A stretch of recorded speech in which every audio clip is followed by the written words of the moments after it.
Not being able to give up one thing should not keep you from giving up all other things. Okay.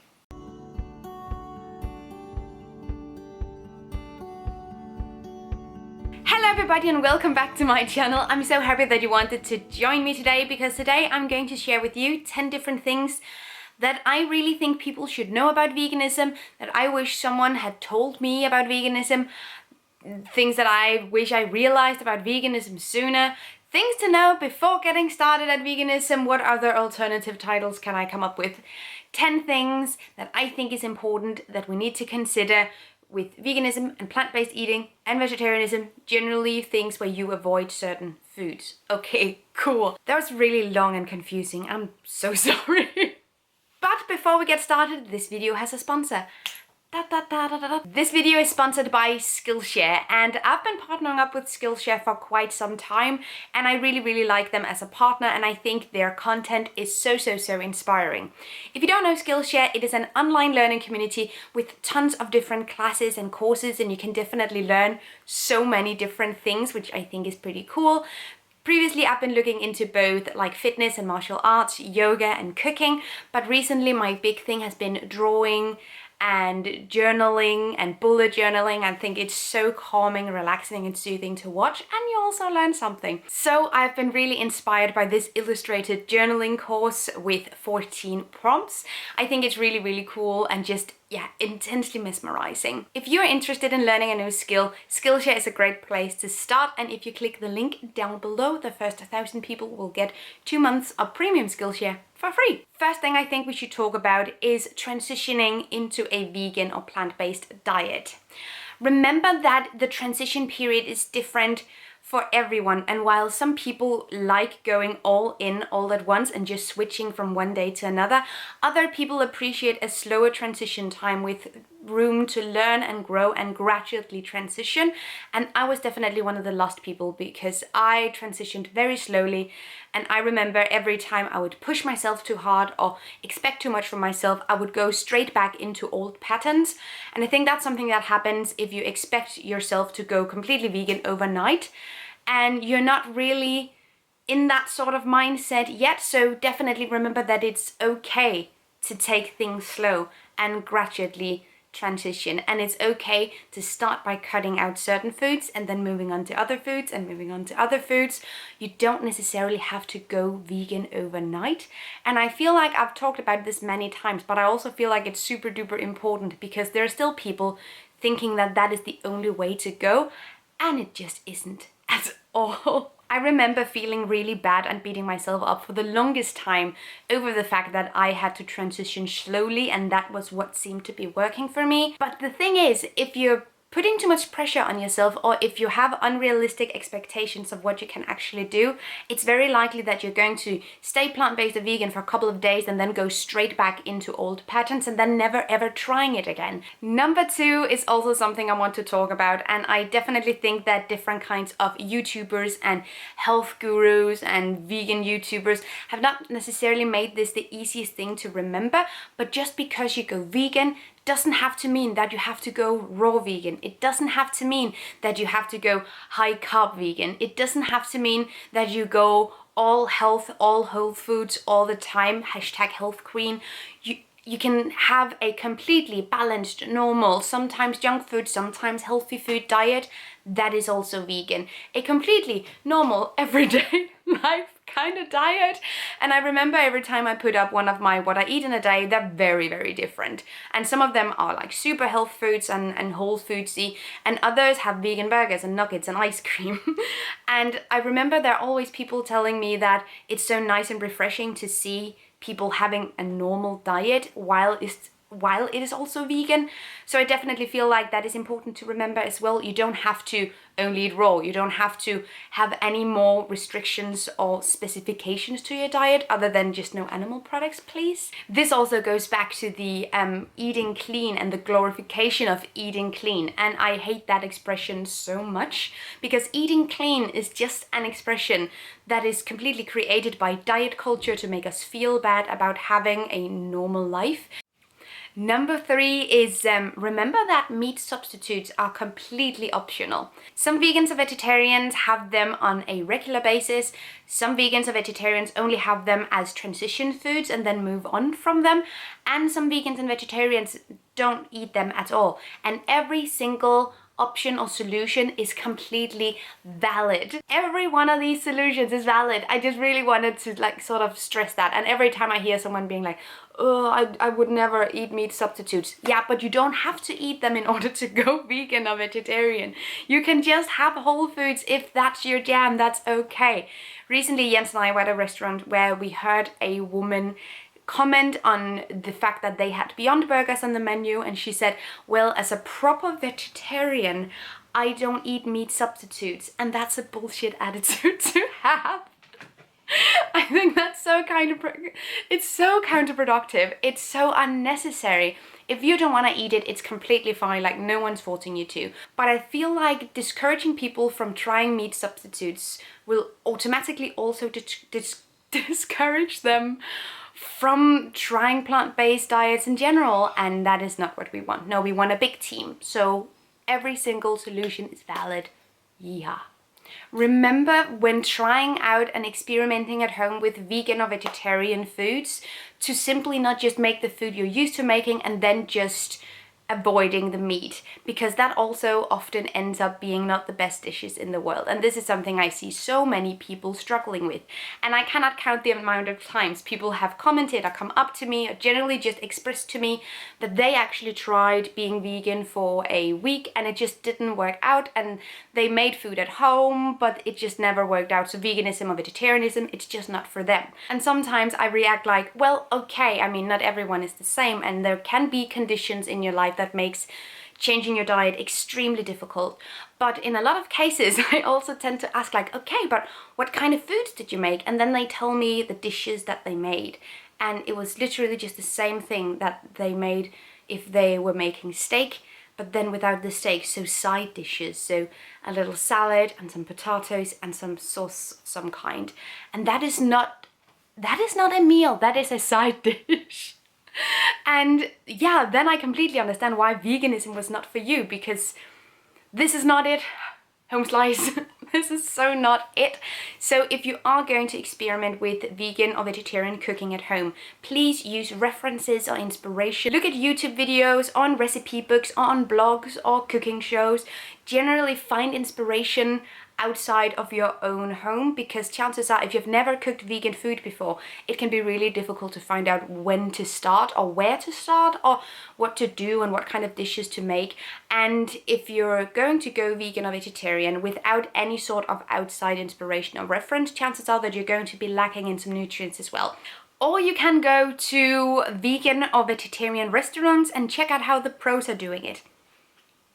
Remember that cravings are normal, and almost every single person that transitioned to vegetarianism, plant-based eating or veganism had cravings at one point or another. And I did too, so badly, and it's completely normal. And the thing is, food to us is more than just basic fuel. It is emotions, and it's relationships, and it's traditions, and we're going to be craving the things that make us feel safe. And actually the difficulty some people have with quitting caffeine or nicotine can directly be compared to the craving some people can have, or the trouble some people can have quitting different animal products like meat or cheese. Cheese specifically, I think, is very interesting because cheese has casein in it and casomorphins. And the funny thing, or like, I don't know if it's funny, it's interesting, I don't know, but casomorphins directly reacts with dopamine, which is like this hormone that makes you feel really good and happy, and it reacts in the same centers of your brain as when you drink alcohol or when you have caffeine or when you do drugs.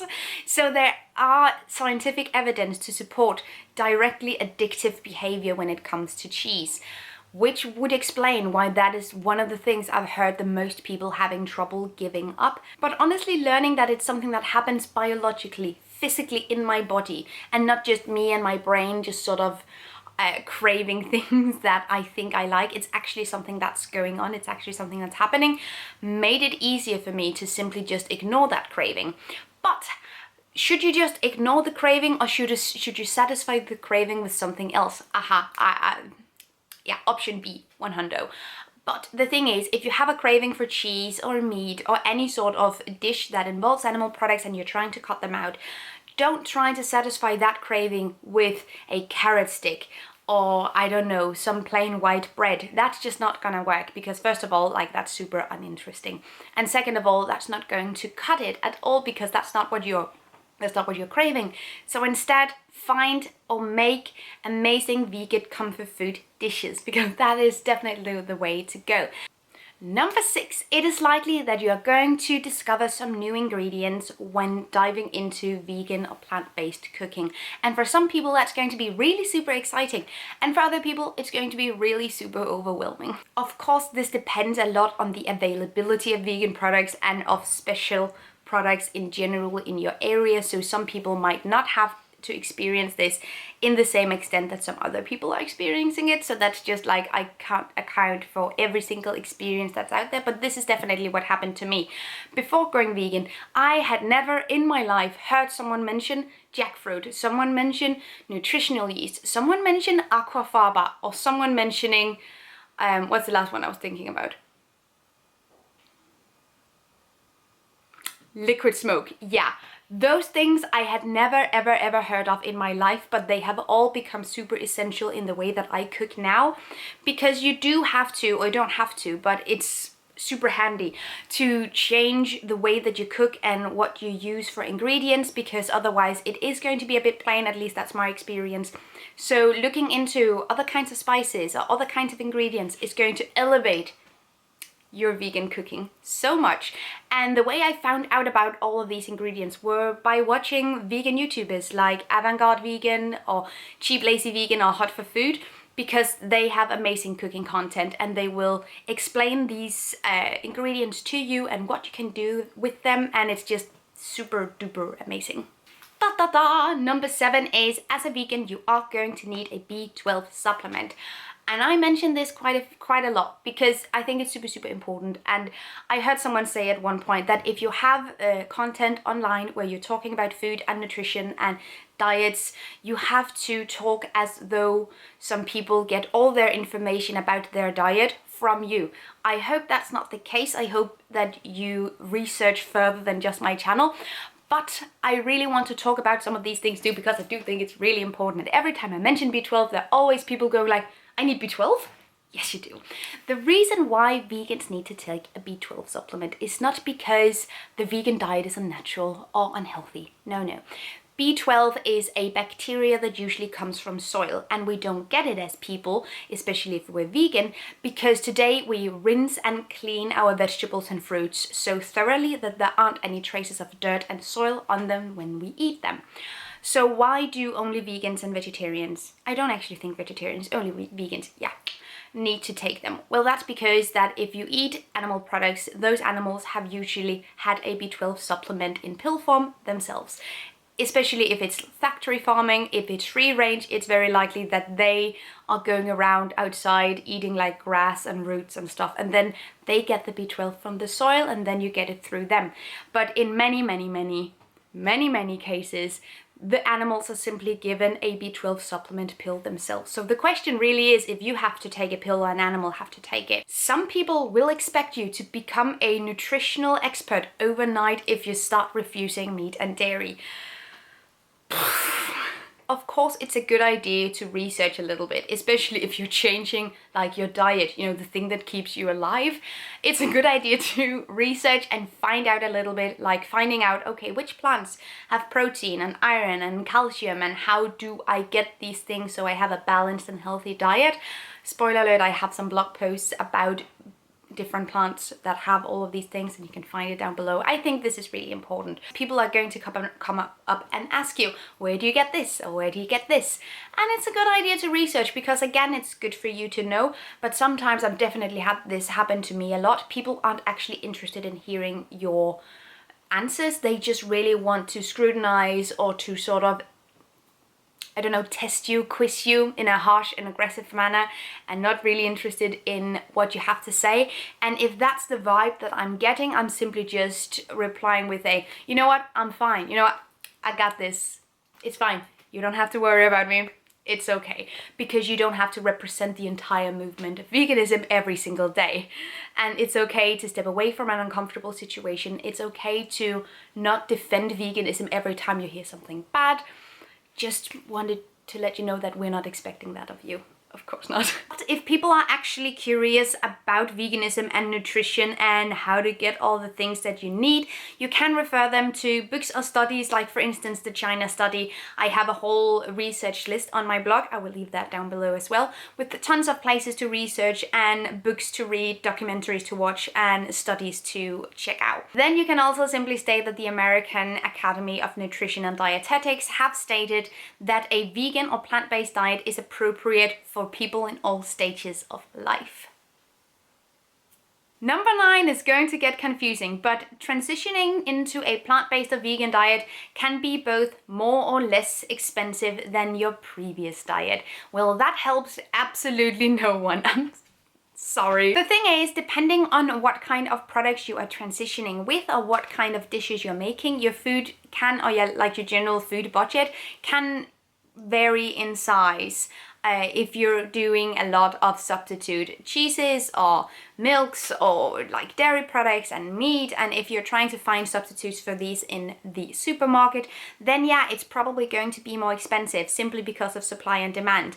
Even though replacement products are increasing, it's still not everyone who's buying them, and they are still, some of them at least, really, really pricey. Like for instance the Beyond Burger, really super duper pricey and not necessarily an everyday food, I would say. But if you're simply transitioning with more whole foods, like if you're making lentil patties or bean patties or using foods that aren't processed and, you know, like replacements, but just whole foods and using them as replacements, then it's very likely that you're going to spend less money. So yeah, when people say a vegan lifestyle is expensive, usually what they are referring to is specifically the very expensive vegan replacement products, or if you have a diet that's really focused on using nuts every single day. Nuts can also be kind of expensive, but beans aren't very expensive, lentils usually aren't very expensive, and so on and so forth. So it can vary a lot, and depending on your budget, there are definitely dishes that you can make.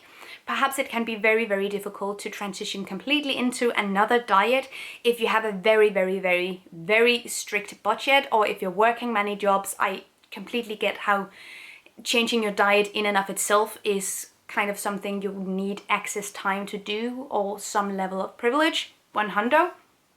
But there are definitely recipes for every budget out there. 100 as well. Should I stop saying 100? 100. And lastly, do you kind of want to go vegan, but there's simply just some dishes that you cannot give up? The thing is, I have had so many people tell me that they would love to go vegan, they would love to go vegetarian or plant-based, but they simply cannot refuse their family holiday meal or their different ingredient that they definitely can't give up, and they can't give up this specific one or two things. So the vegan diet might just not be for them. Well, that's just not going to solve anything, is it? And it's difficult because there are also tons of people saying online that if you can't go all the way, you shouldn't go at all. And I think that's bonkers. Like, that's just bonkers wrong. Because from a sustainability and environmental point of view, every little bit always helps. And we have to normalize being plant-based sometimes as well. Because I've had so many people also tell me, and I've been in this situation myself when I transitioned into a vegan diet, that when I was in the very, very early stages, I would sometimes say, oh, do you have a plant-based menu? When I was out at a restaurant, I would choose the plant-based or vegan food when we were out, or I would cook vegan sometimes at home. And so many people had this reaction where they just looked at me like, you're not vegan, so why would you get the vegan thing? Vegan food is not this exclusive club that you can only have if you're 100% vegan. You're completely free to choose these things if you also have meat sometimes. And if you really want to go vegan, but there's simply just this one dish that you cannot give up, then do all the other things. Then get rid of all the other things and just leave that one dish there. That is just tons better than doing nothing at all. And it always bums me out so much. I've talked to so many people who said, you know what, I would really love to go vegan, but my dad's a fisher and he brings home fish and I would just hate to give that up. And they say that whilst eating a hamburger, whilst having something that's filled with meat or animal products, but then just eat the fish that your dad serves for you, if that means a lot, and then have all the other things be plant-based. Maybe you're plant-based sometimes, and maybe when you're home with your parents or if you live with your parents, the food that they make for you, you eat that, and then when you have your own choices, then you eat vegan or plant-based. It's just, let's normalize reducing meat gradually, and let's normalize making vegan food or choosing vegan food even though you're not 100% vegan. Because from a sustainability point of view, eating plant-based is always going to be more sustainable than eating meat. That is pure fact. Hello, I'm going to piss some people off. If you're refusing yourself to try vegan foods or plant-based foods sometimes because there's one thing that you just feel like you can't give up, then go and get rid of all the other things and simply just leave that.